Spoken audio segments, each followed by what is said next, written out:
Hola de nuevo a una nueva transmisión, un nuevo episodio de su podcast, el This Charming Podcast. En esta ocasión tenemos un episodio bastante particular que habla acerca de la producción biotecnológica de ácido láctico. En particular hablaremos de su estado del arte. Y esta es de alguna manera una secuela espiritual hasta cierto punto de un episodio que ya hemos publicado acerca de el método de manufactura aditiva conocido como impresión 3D. ¿Por qué? ¿Qué tiene que ver? Pues quédate y acompáñanos para averiguarlo. Entonces, como resumen, el ácido láctico en la industria alimenticia, farmacéutica, química y cosmética, entre otras, tiene un amplio rango de aplicaciones. Se ha acelerado muy recientemente la investigación de los isómeros del ácido láctico vía tecnología, pero en particular biotecnología, debido a su posibilidad de transformación en poliláctico biodegradable. ¿Sí? Los esfuerzos de investigación están enfocados a disminuir los costos de producción a través de nuevos sustratos, por ejemplo, nuevas tecnologías de fermentación y separación y nuevos microorganismos para producirlos capaces de alcanzar mejor concentración, rendimiento y productividad. Entonces, en este episodio vamos a explorar el estado de la producción biotecnológica del ácido láctico. Y a manera de introducción, el ácido láctico, conocido por su nomenclatura oficial como ácido 2-hixo, nuevamente me está fallando la pronunciación, el ácido 2-hidroxipropanoico o alfa hidroxipropanoico, que no es más fácil de pronunciarlo, por supuesto, es un compuesto muy versátil, utilizado en las industrias química, farmacéutica, de alimentos y del plástico. Fue descubierto en 1780 por el químico sueco Schellel, quien lo aisló de leche agria a partir de este tipo de leche y a su vez reconocido en 1847 como producto de fermentación por Blondieu y producido tan solo en 1881 por Littleton a escala industrial. El ácido láctico posee actividad óptica debido a un carbono asimétrico, que es la rotación de la polarización lineal de la luz cuando viaja a través de ciertos materiales. Existe tanto en forma de dos isómeros ópticos, el dextrógiro o D- láctico y el levógiro, el L más láctico, lo cual lo hace una mezcla racémica en la cual dos compuestos químicos con actividad óptica son encontrados en proporciones equivalentes, tanto en forma de mezcla de fracciones equimolares de estos isómeros. De los dos isómeros, el que tiene importancia biológica es la configuración del ácido levógiro, la L+, al ser metabolizada por el organismo humano. En estado puro son sólidos altamente higroscópicos, es decir, que cuentan con la capacidad de absorber humedad del medio circundante, pero en general se encuentran en estado líquido, tanto formando la proporción ópticamente activa como la inactiva, siendo en agua incoloras y solubles. Su punto de fusión es bajo, pero es difícil de determinar por la dificultad de producirlo anhidro, es decir, sin que contenga agua. Por otra parte, el punto de ebullición del producto anhidro se encuentra entre los 125 y 140 grados Celsius. Ambas formas isoméricas pueden ser polimerizadas, produciendo diferentes propiedades según su composición. Y ahora lo que sigue sería hablar de la producción industrial de este ácido láctico. Principalmente, La producción química del ácido láctico se basa en la reacción de acetaldehído con ácido cianhídrico para obtener lactonitrilo, el cual puede ser hidrolizado a ácido láctico. Otra posibilidad es la reacción a alta presión de acetaldehído con monóxido de carbono y agua en presencia de ácido sulfúrico como catalizador. Sin embargo, la síntesis química tiene la desventaja de que el resultado es una mezcla de sus isómeros. La alternativa resulta en la producción biotecnológica, la cual está basada en la fermentación de sustratos ricos en carbohidratos por bacterias u hongos y poder formar uno u otros de los isómeros, por lo que representa una ventaja por sobre la vía química. La posibilidad de formar solo un isómero durante la producción biotecnológica explica por qué la mayoría del ácido láctico se elabora por esta vía. Cerca del 90%. La producción biotecnológica depende del tipo de microorganismo utilizado, la inmovilización o recirculación del microorganismo, el pH, la temperatura, las fuentes de carbono y nitrógeno, el modo de fermentación empleado y la formación de subproductos. Cuando se utilizan bacterias en la producción de fermentación, se busca que éstas sean preferiblemente termófilas. Organismos vivos que pueden soportar condiciones extremas de temperatura. Que fermenten rápida y completamente sustratos baratos, con adición mínima de nutrientes nitrogenados, que crezcan en condiciones de valores reducidos de pH, que presenten poca producción de biomasa y una despreciable cantidad de subproductos. Las bacterias, de entre las formas básicas conocidas como esferas, o sea, los cocos, los bastones, es decir, los bacilos, y las espirales o hélices, que son las espiroquetas, que pueden utilizarse para la producción de ácido láctico, son bacterias tipo cocos y bacilos. Las bacterias a su vez deben ser tipo gram positivos, es decir, que se tiñen de azul oscuro o violeta por la tinción de Gram, la cual es el tipo de tinción diferencial empleado para visualizar bacterias. Anaerobios facultativos no esporulados, es decir, que no forman esporas, que es la forma de resistencia que adoptan las bacterias ante condiciones desfavorables. Inmóviles y catalasa negativo, es decir, que no posee la enzima catalasa, la cual actúa descomponiendo el peróxido de hidrógeno. Las bacterias pertenecen a los géneros Lactobacillus, Carnobacterium, Leuconostoc, Pediococcus, Streptococcus, Tetragenococcus, Lactococcus, Bagococcus, Enterococcus, Aerococcus y Weissella.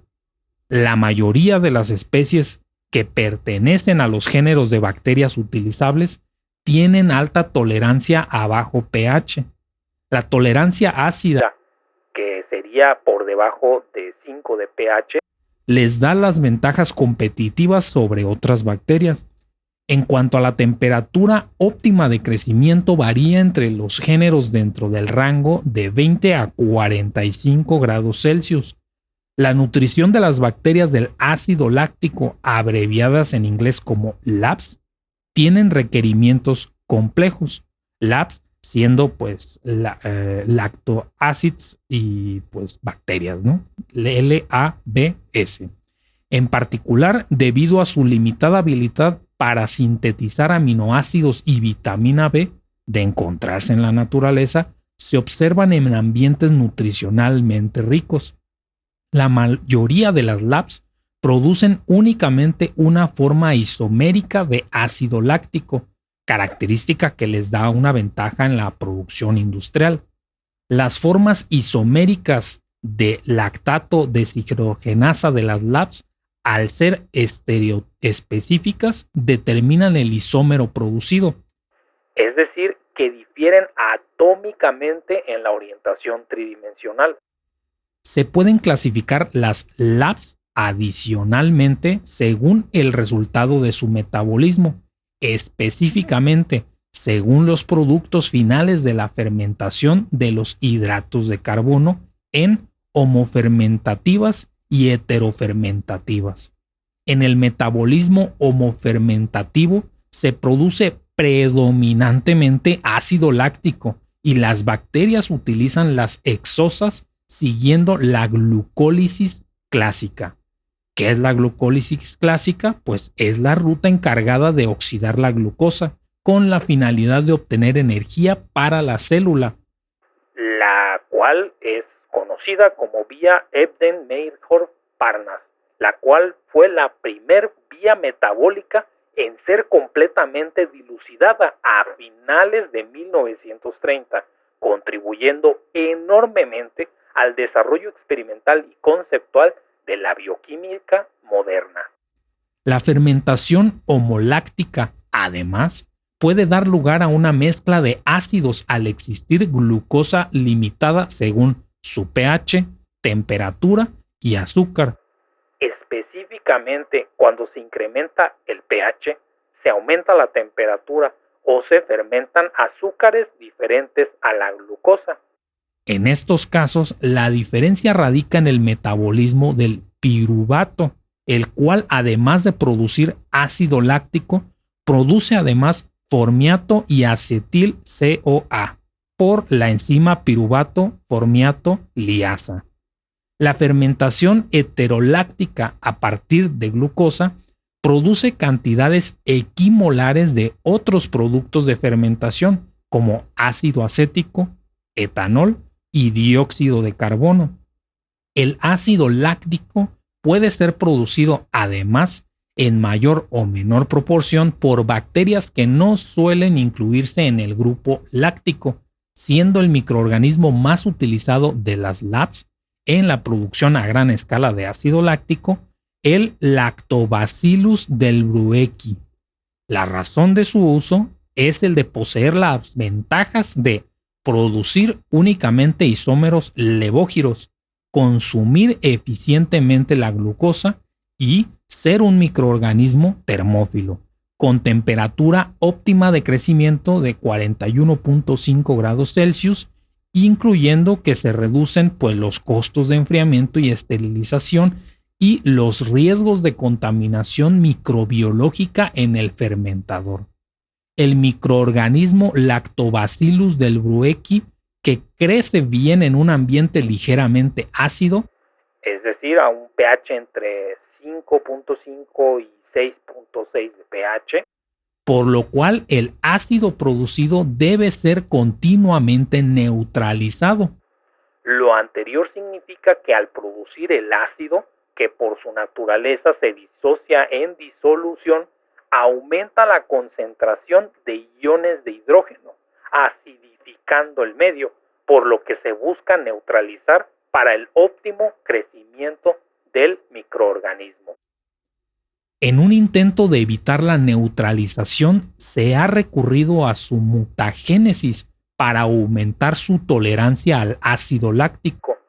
Es decir, la modificación del material genético que resulta estable y transmisible a las células hijas que surgen desde la mitosis. En medios lácteos, la bacteria recomendada es Lactobacillus bulgaricus, que también es termófila, mientras que los hongos utilizados son mohos y levaduras. Desde finales de los años 80 se comenzó a estudiar al hongo Rhizopus oryzae para la producción biotecnológica del ácido láctico, ya que presenta las diversas ventajas. Sus ventajas principales serían que no requiere de una fuente de nitrógeno para su crecimiento, produce abundantemente el isómero levógiro a partir del almidón y fácilmente separable del medio de fermentación. Sin embargo, la forma física de los mohos presenta una dificultad debido al tamaño de los micelios o sus agregados. Por micelios de los mohos nos referimos al conjunto de filamentos que se originan a partir de las esporas. Debido a las dimensiones de estas estructuras, se puede provocar el aumento en la viscosidad del medio de fermentación. A su vez, el aumento en la viscosidad provoca un alto crecimiento en la demanda de oxígeno, mejor dicho, y una resistencia a la transferencia de masa. Debido a estos cambios en el proceso fermentativo, aumentan los tiempos de fermentación, aumentan los subproductos formados, especialmente etanol, y disminuye los rendimientos en conversión. Para disminuir la viscosidad en el medio de cultivo, se manipulan los parámetros que determinan la forma física del hongo. Específicamente está influenciado por el pH del medio, la agitación, la aireación, el nivel de inóculo y la concentración de sustrato. En la producción biotecnológica de ácido láctico, sea con bacterias o con hongos, se requiere el uso de sustratos como azúcares, específicamente sacarosa proveniente de azúcar de caña y remolacha azucarera, lactosa proveniente del lactosuero y dextrosa procedente del almidón hidrolizado, siendo los sustratos más utilizados la sacarosa refinada y la glucosa. Sin embargo, la razón por la que se han explorado alternativas a los sustratos usados es por el alto costo del azúcar. Como alternativas a los sustratos, ha servido como materia prima materiales celulósicos, licores sulfíticos, granos dañados, sustratos amiláceos disponibles en la forma de desechos agrícolas y porciones comestibles de granos y tubérculos. Al utilizar alternativas al sustrato, los pasos requeridos son la hidrólisis, la fermentación, la separación y la purificación. Específicamente, 1. La hidrólisis del sustrato hasta azúcares fermentables. 2. La fermentación de azúcar a ácido láctico. 3. La separación de biomasa y partículas sólidas del medio de fermentación. Y 4. La purificación del ácido láctico obtenido. Según los sustratos utilizados para la fermentación láctica, diferentes a la glucosa y a la lactosa pura, se han documentado la concentración, los rendimientos y las productividades volumétricas. Los sustratos no puros comúnmente citados en la literatura son harina de trigo hidrolizada, mazorcas del maíz y jugos de caña de azúcar verde, entre varios más, incluyendo melazas de caña y remolacha, residuos de madera, vinazas, fibras de alfalfa, permeado del lactosuero, almidón de yuca, paja de trigo, residuos de patata, salvado de trigo, cebada, residuos de cuernos de carneros y jugos de dátiles. En la obtención comercial con bacterias lácticas, al sustrato puro se le adiciona una fuente de vitaminas y de cofactores, una mezcla de glucosa de entre el 10 y el 15%, fosfato de amonio en cantidades menores, extracto de levadura y neutralizante en un 10%. Los neutralizantes que pueden ser utilizados son carbonato de calcio, hidróxido de calcio, carbonato de amonio, hidróxido de amonio o hidróxido de sodio. Las mejores opciones para usarse como neutralizante son el carbonato de amonio, que conduce a la formación de sulfato de amonio, o el carbonato de calcio, que conduce a la formación de dióxido de carbono. Para optimizar la neutralización del ácido formado, el medio se inocula y se agita sin aireación. La fermentación termina cuando todo el azúcar es consumido, pudiendo durar entre 2 y 4 días, con el fin de facilitar la purificación. Al final de la fermentación, el medio es basificado, ajustando un pH alrededor de 10. Y si se utiliza carbonato de calcio, el medio es calentado para solubilizar el lactato de calcio y coagular proteínas presentes, es decir, aglomerar las partículas coloidales dispersas en la disolución. Posteriormente, el medio se filtra para eliminar sustancias insolubles, así como biomasa. El ácido libre se obtiene por adición de ácido sulfúrico, seguido de filtración para eliminar el sulfato de calcio formado. El ácido láctico es entonces concentrado por evaporación. Debido a que el tipo de fermentación descrito en discontinuo está limitado por el daño que sufren las células debido a la acumulación de la forma no disociada del ácido en el medio de fermentación, se han investigado otros modos de fermentación, como son la fermentación en discontinuo con alimentación intermitente y la fermentación en continuo, y se han desarrollado una serie de procesos basados en la eliminación del producto por filtración y concentración de las células usando una unidad de retención.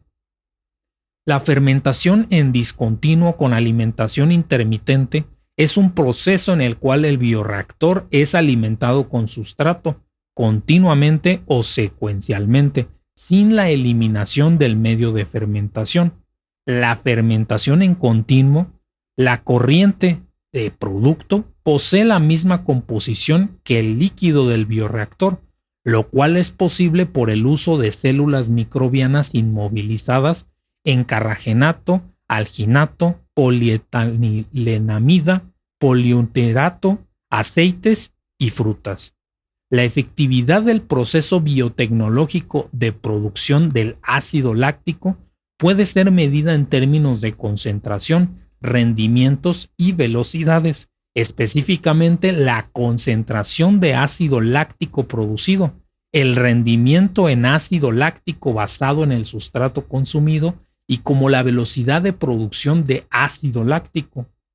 La separación continua del ácido láctico del medio de fermentación permite obtener las más altas concentraciones del mismo, referente a los microorganismos utilizados. En la mayoría de los casos, las cepas que dan altas concentraciones y rendimientos dan altas productividades. Por otro lado, la inmovilización de las células no siempre incrementa el rendimiento y la productividad en ácido láctico. Relativo al modo de fermentación, la fermentación en continuo da en la mayoría de los casos mayores concentraciones y mayores rendimientos comparado con la fermentación en discontinuo. Se pueden conseguir altas o iguales concentraciones de ácido láctico manteniendo constante el pH durante la fermentación. En algunos casos, la temperatura de fermentación da la más alta productividad, cuando es inferior a la temperatura que da la más alta concentración y rendimiento en ácido láctico. Una vez analizado cómo es la producción industrial de este ácido tan importante, pues lo que continuaríamos pues sería a discutir cómo se hace la recuperación y la purificación de este ácido una vez producido, porque resulta que en la mayoría de los procesos el ácido láctico es recuperado bajo la forma de lactato de calcio, el cual es una sal cálcica del ácido láctico, mejor dicho, que se obtiene al neutralizar el ácido láctico con carbonato de calcio, sustancia abundante en forma de rocas como la piedra caliza, conchas y esqueletos de organismos como moluscos y corales, o de las cáscaras de huevo, la cual es la causa principal del agua dura, por cierto, usada en la industria alimentaria como conservante natural, comercialmente disponible en polvo. La separación, purificación y preconcentración del ácido láctico obtenido de los medios de fermentación es difícil debido a la alta afinidad del ácido por el agua y la baja volatilidad, siendo la afinidad química la tendencia de un átomo compuesto para combinarse mediante una reacción química aún siendo de composición distinta. Los tratamientos posteriores dependen de la pureza deseada, siendo de tratamiento, purificación y extracción. específicamente pudiendo ser el tratamiento con carbón activado, la purificación con resinas de intercambio iónico y la extracción con solventes pues esterificación con metanol seguido por destilación e hidrólisis. Es decir, el lactato de calcio se filtra para luego someterlo a un tratamiento con carbón activado y pues es evaporado y acidificado con ácido sulfúrico para conseguir el ácido láctico y el sulfato de calcio. Sin embargo, pues con el fin de limitar los residuos generados en el proceso, se han desarrollado otros métodos de recuperación y purificación, específicamente la clarificación de medios de fermentación por microfiltración con flujo cruzado, tratamiento con resinas, concentración de sales de lactato por electrodiálisis, conversión de sales de lactato en ácido libre por electrodiálisis con membrana bipolar y tratamientos de intercambio iónico, entre otras. Comparado con técnicas de adsorción, no confundir con absorción, precipitación o filtración por membranas. El método de extracción por solventes es más selectivo, para lo que se utilizan organofosforados, aminas terciarias o amonios cuaternarios. La selectividad favorece la eficiencia del proceso y la pureza del producto obtenido. Sin embargo, los solventes orgánicos plantean problemas. Los problemas tienen que ver con que los solventes son tóxicos para los microorganismos y el pH óptimo de la extracción y de la fermentación no coinciden. Buscando mitigar los problemas, se han propuesto el uso de membranas poliméricas para la separación in situ, siendo membranas de triacetato de celulosa con sales de amonio cuaternario como fase móvil y o nitrofenilatoctil éter como plastificante. En cuanto a la electrodiálisis, es un proceso que ha sido diseñado para separar, purificar y concentrar sales de ácidos de medios de fermentación. La electrodiálisis convencional es una tecnología de separación por membrana en la cual los iones son transportados a través de una membrana de intercambio iónico de una solución a otra bajo la influencia de un potencial eléctrico. Sin embargo, la electrodiálisis puede utilizarse simultáneamente a la fermentación empleando un sistema de recirculación. El método de electrodiálisis permite separar el ácido del medio a medida que se produce, eliminando la necesidad de agregar agentes neutralizantes. La implementación de este sistema en el medio de cultivo permite que la concentración de ácido permanezca en niveles muy bajos. Al mismo tiempo que se emplea la electrodiálisis periódica, se han considerado acoplamientos con un sistema de control de pH. Al incluir este acoplamiento, se aumenta la concentración de lactato en el medio y se disminuyen los tiempos de fermentación. Con este mismo método, se ha logrado aumentar la productividad como 1.5 veces comparado con la electrodiálisis convencional. Además, la electrodiálisis puede utilizarse después de la fermentación tipo batch y más recientemente se han propuesto sistemas en continuo. Las ventajas de estos sistemas son las de mantener constante el volumen del medio de fermentación y disminuir las pérdidas de glucosa en la solución recuperada. Mediante este método se ha logrado obtener 19.5 veces más ácido láctico que con la electrodiálisis convencional y 9.5 veces más ácido láctico comparado con la electrodiálisis intermitente. La electrodiálisis bipolar involucra una membrana bipolar de intercambio iónico y catiónico, con una generación suficiente y eficiente de protones y de iones hidroxilo, lo que producirá ácidos y bases. Este sistema permite separar, purificar y concentrar sales para convertirlas en ácidos y bases, sin producir afluentes ni descargas al ambiente con una alta eficiencia energética. Otra ventaja es que la base producida puede ser reciclada y usada para neutralizar procesos de fermentación. Otros trabajos muestran una combinación de técnicas de purificación para ácido láctico. Por ejemplo, se ha evaluado la utilización de diálisis Donan, la diálisis que utiliza la contradifusión de dos o más iones a través de una membrana de intercambio iónico para lograr una separación.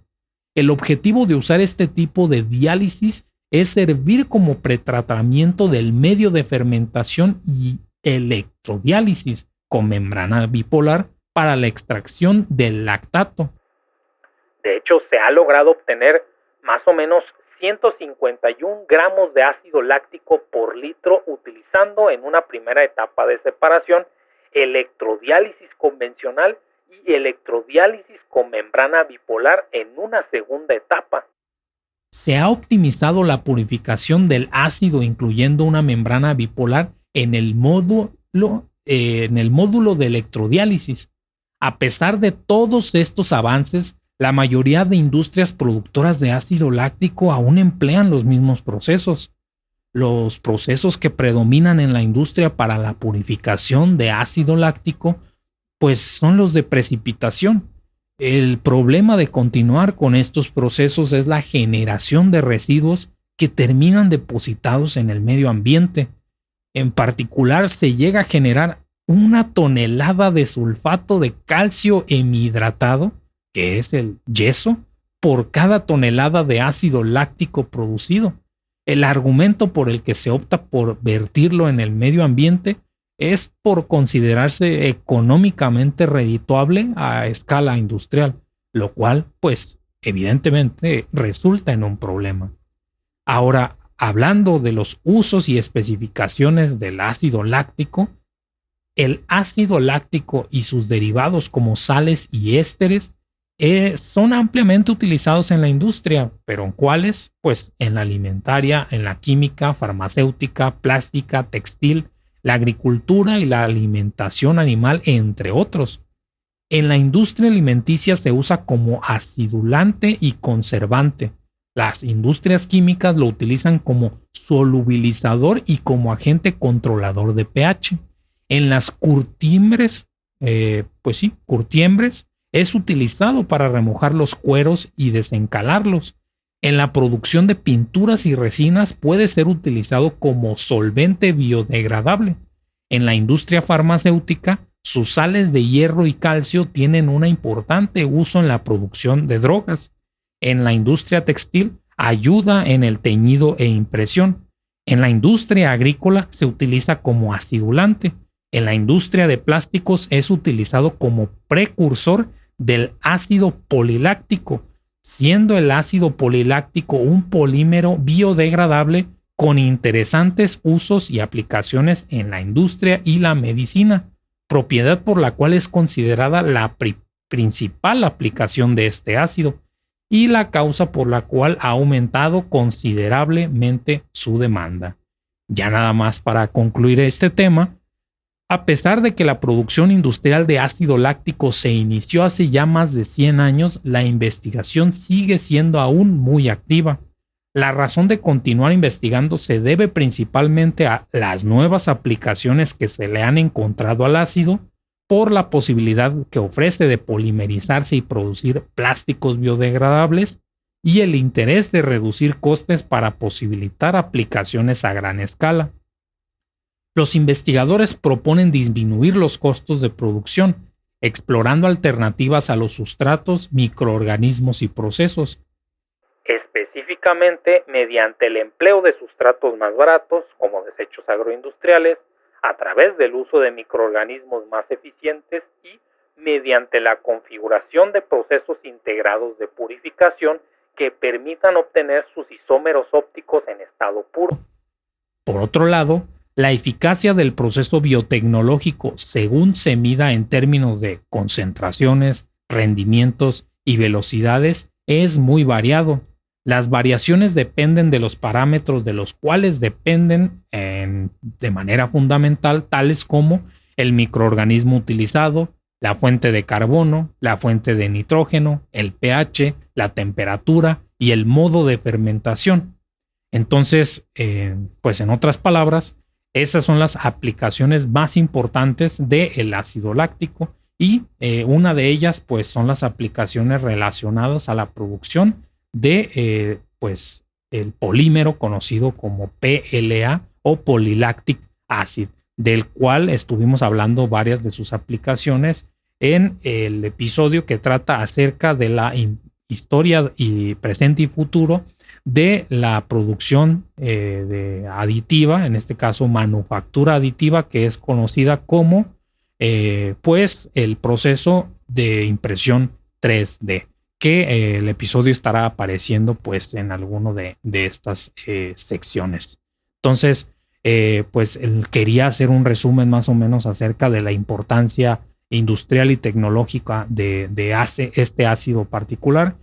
Soy consciente de que para pues comprenderlo pues se requieren de bastantes tecnicismos. Traté de hacer la explicación de a qué se referían cada uno de estos, pero pues en caso de que lo amerite o lo sea más sencillo, pues pueden consultar escribiéndonos, por supuesto, la fuente, al menos el texto al que recurrimos para, pues, en caso de que lo utilizaran para algún trabajo o un interés en particular, pues lo puedan tener. También estaremos publicando todos estos episodios en nuestra página de Patreon, www.patreon.com/thischarmingquark, en el cual nos pueden apoyar financieramente para sostener este proyecto.